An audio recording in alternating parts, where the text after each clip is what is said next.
ஒரு ஆக்டிவாவோட இன்ஜின் நம்ம வந்து பார்த்தீங்கன்னா அந்த இன்ஜினோட டீட்டெயில்ஸ் பார்த்துடலாம். இது வந்து பார்த்தீங்கன்னா வண்டியிலேருந்து கழட்டின பழைய சிலிண்டர் கிட்டு, அதில் வர பிஸ்டனு எந்த அளவுக்கு ட்ராப் ஆகிருக்கு இங்கே பாருங்கள்.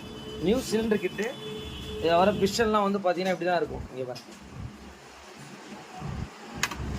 அதே மாதிரி கேம் ஷாஃப்ட்டுங்க எந்த அளவுக்கு தேஞ்சிருக்குன்னு சொல்லிட்டு நீட்டாக பார்த்துக்கோங்க, பார்த்தீங்கனாலே தெரியும் உங்களுக்கு.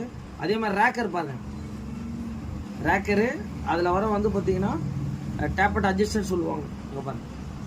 அதுக்கப்புறம் டென்ஷனருங்க, இதெல்லாம் வந்து கம்ப்ளீட்டாக நம்ம மாற்றினா மட்டும்தான் வண்டி வந்து பார்த்தீங்கன்னா ஒரு 10 வருஷத்துக்கு க்ளீனாக நம்ம வந்து பார்த்தீங்கன்னா வெஹிக்கிள் ரன் ஆகும். இன்ஜினில் வர பெட் புஷ்ஷு பேக்கிங்கு, அந்த வண்டியில் இந்த ஹெட்டு எப்படி இருந்ததுன்னு சொல்லி பார்த்துருப்பீங்க இங்கே பாருங்கள்.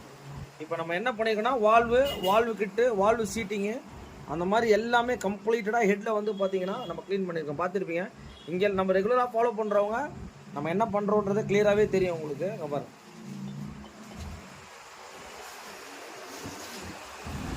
இந்த வெஹிக்கிளை நம்ம மாட்டி முடிச்சுட்டு எப்படி இருக்குன்றத பார்த்தலாம். அதே மாதிரி மெயின் வந்து பார்த்தீங்கன்னா டைமிங் செயினும் ரொம்ப ரொம்ப மெயின். இதோடைய கலர் பாருங்கள், அது எந்த அளவுக்கு தேஞ்சி இருக்குன்னு சொல்லிட்டு நீங்கள் பார்த்தாலே தெரியும் வண்டியில் இருக்குது. இங்கே பாருங்கள், அதுக்கு டிஃப்ரென்ஸ் பாருங்கள் கலர்.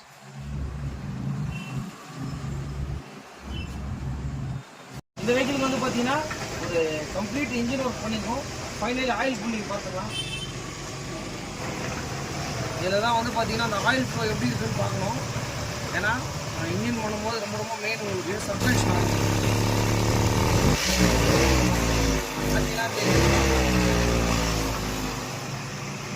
இந்த ஆயில் புல்லிங் கண்டிப்பாக பார்த்து தான் ஆகணும். ஃபைனலி இப்போ நம்ம பார்த்துருவோம்.